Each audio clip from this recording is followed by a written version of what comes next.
Side ops list updated. Boss, maybe you realize by now, but Updated. there's no other way to say it. Quiet's gone. She pulled her camo stunt and stowed away on a departing chopper. After pinpointing which she took, we figured out her destination. Afghanistan. Get after her. Only you can do this. Boss, I told you this would happen. I wish I could say good riddance, but Quiet knows too much about us. We can't just leave her out there. Remember what you told me when she first got here. One of these days, we're gonna have to kill her. When the time comes, I'll pull the trigger. I'd say that time has come.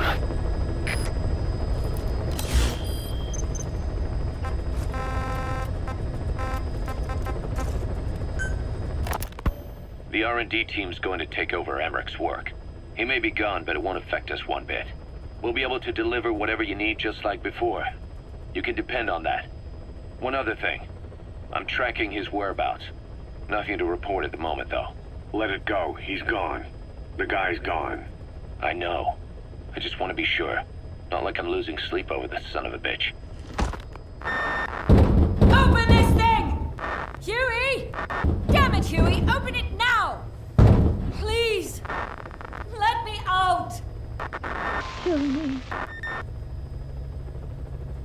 Kill me!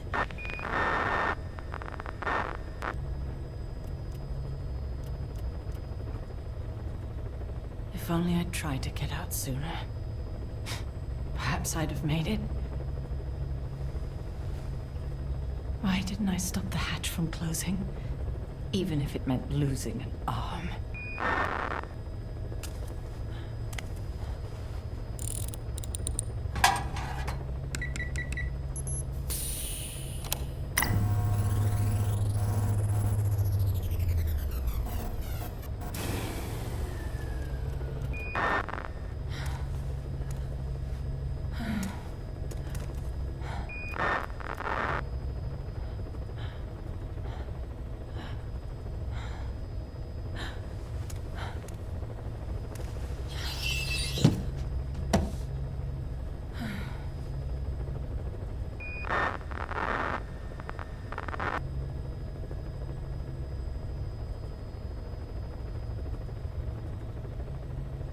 Well, I guess I'll stay a while. Caution. Rain My voice. approaching. It's so distant.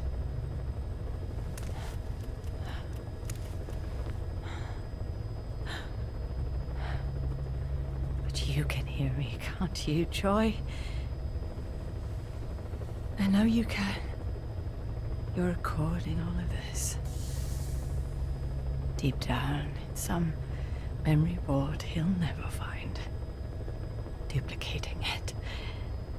Burying it under heaps of meaningless code.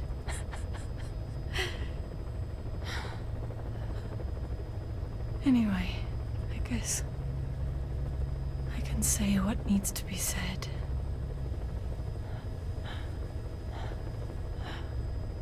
I can still do that much. Talk to you.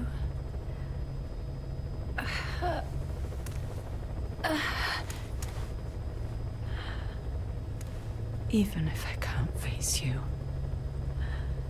Even if there's a heaven.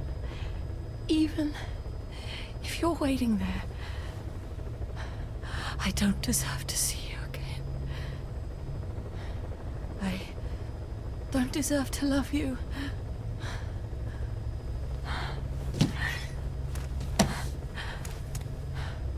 I signed up for Zero's plan. Even now that he's halfway to dead, his plan lives on, leeching away at the world. And it took your strength to make it happen.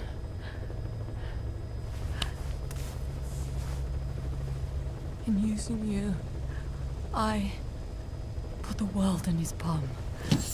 Once and for all.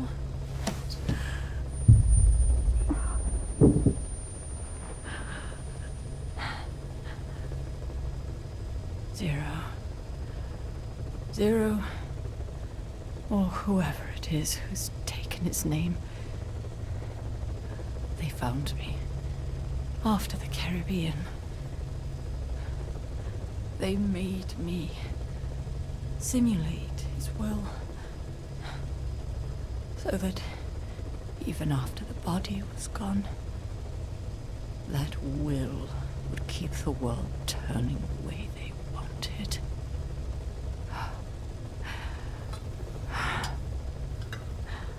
I had no choice.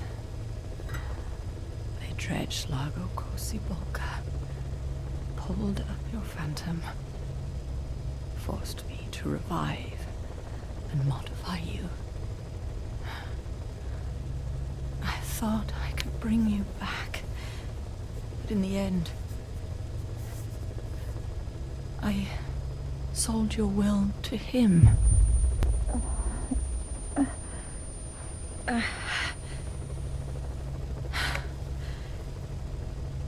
Now this pod is just one big shell. A husk.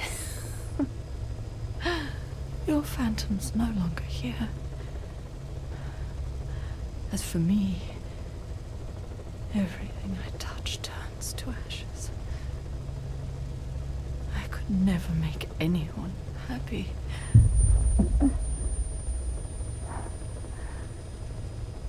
And now I'll never see my son again. But at least Hal's free from his father's hands.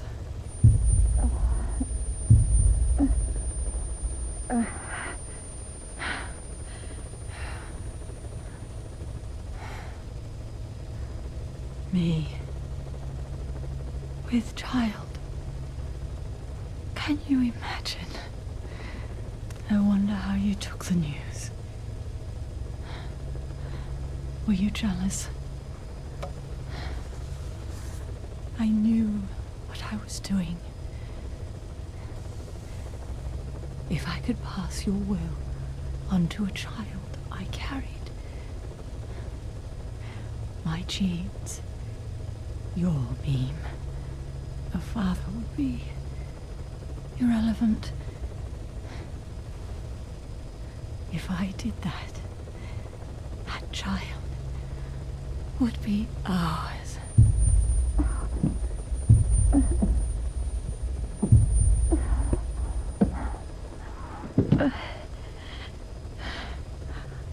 I've been a fool. Pride, conceit, baseless theories. Of course, I couldn't see through the dream. The false you I created.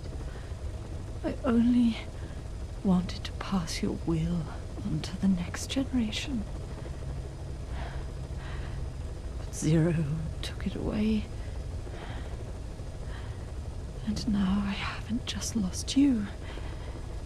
I've lost my...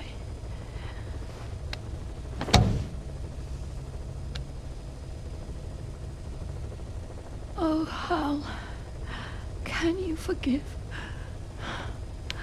the mother who couldn't protect you? The one who let them take it all away from us. Oh.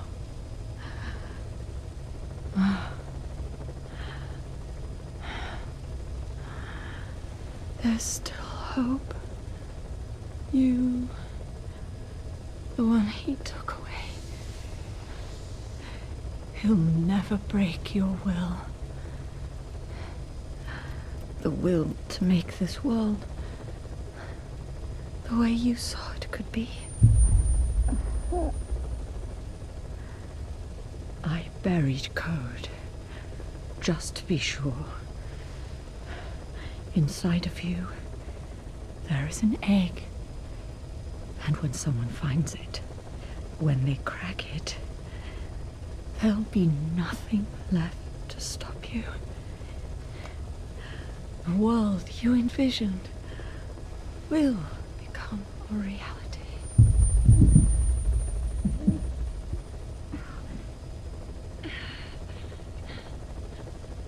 Joy. I know you can hear me. You do remember my voice, don't you? Clouds approaching. Please, take care of our son.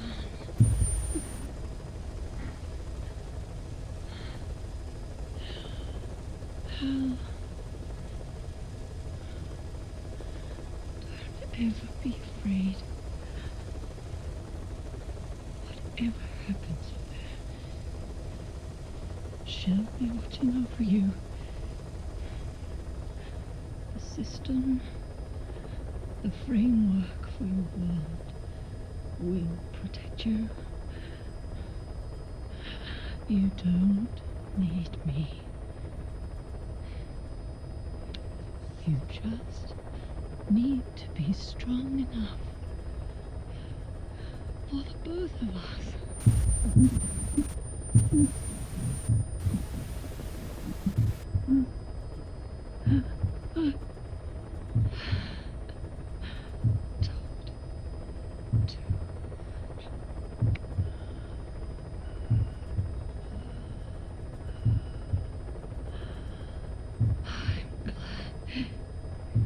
You.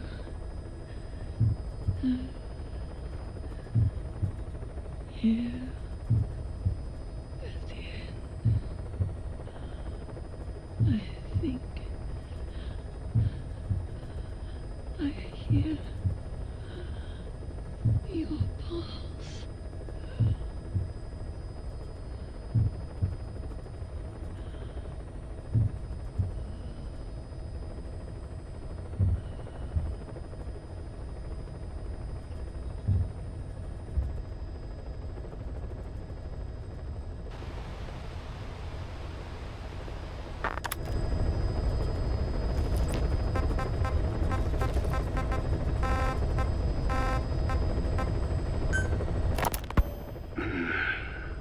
It appears I was looking at things wrong. What do you mean? All of you. Until now, I had thought of your organization, Diamond Dogs, as a superorganism. You'll have to explain that one. The term refers to a unit of eusocial insects like ants or bees. While made up of many individuals, they behave as though they are one organism, with the Queen as their nerve center.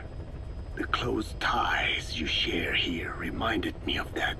Well, the boss's efforts do pull us all together. I was not finished. I'm speaking in terms of homogeneity. You come from all walks of life, do you not?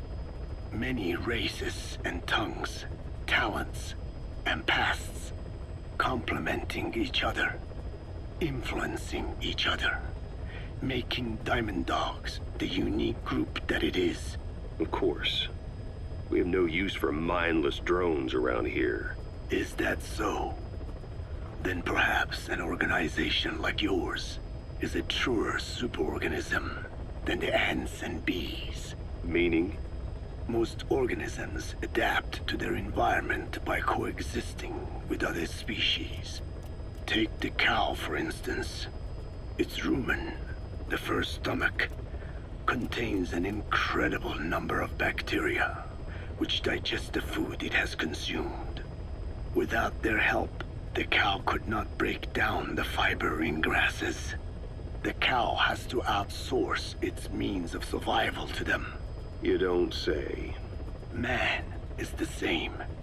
Some 100 trillion bacteria live inside the human intestines. Without the bacteria, they could not function properly. And it does not stop there. The stomach, the mouth, the skin, even the placenta contains bacteria that coexist with us. The same is true of parasites. In fact, the human immune system has evolved based on parasites being a part of it. Without them, the immune system can run amok and even damage other parts of the body. This is all very interesting, but what does it have to do with Diamond Dogs? A harmonious superorganism is made up not of a group of homogeneous individuals, but of diverse individuals that complement each other.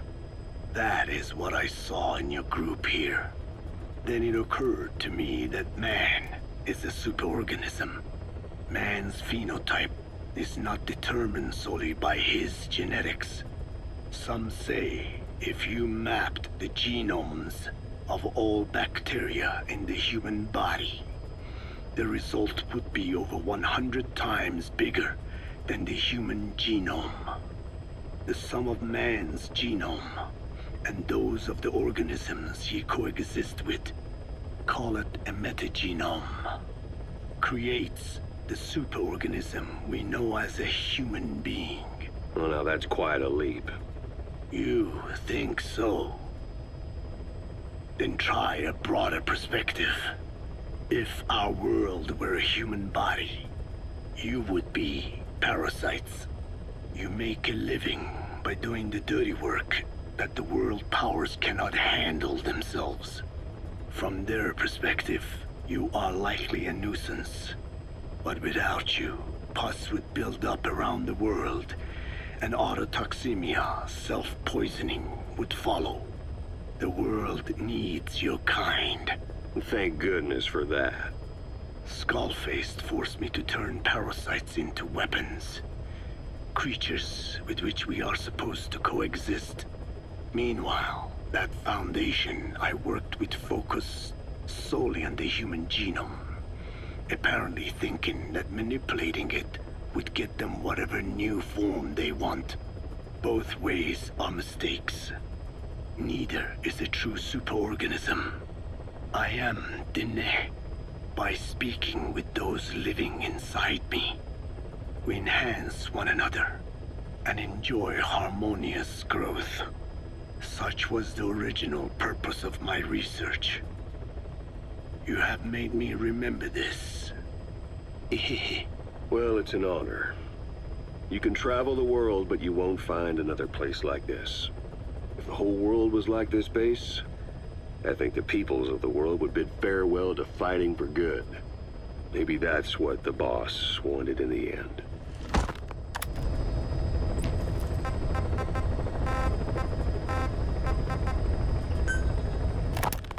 I want to thank you, Code Talker. Your pinpointing the cause of the vocal cord parasite's mutation enabled us to purge an enemy from Mother Base. You mean that scientist? Yeah, I was convinced he betrayed us, but I was wrong. He was never on our side to begin with, so ultimately there was no traitor among us. And yet I made everyone distrustful with my talk of spies, the end result being men turning on each other in the laboratory. You must not blame yourself. They were all infected with the mutated strain. The outcome would have been the same. You know, we defeated Skullface, but it didn't lessen our pain. It's a pain we'll never be rid of. I see that now, but I thought I could burn it away. In the end, all I burned was our own men. Infectious diseases, parasites. Without such foreign enemies, the immune system will start attacking the body, developing allergies and autoimmune diseases. The same is true of organizations. You're right. But I do not deserve to rebuke you. My desire to retaliate against the English language is what attracted me to the vocal cord parasites in the first place. Had it not been for that, I would never have been used by Skullface. We both allowed revenge to crawl into our minds and lay its eggs. Sahelanthropus will unleash that thirst onto the future. How long are we going to be tormented by what he left behind? There is no choice but to live with that pain. Be symbiotic with our vengeful nature. Whatever we do, we must not allow that thirst for revenge to control us.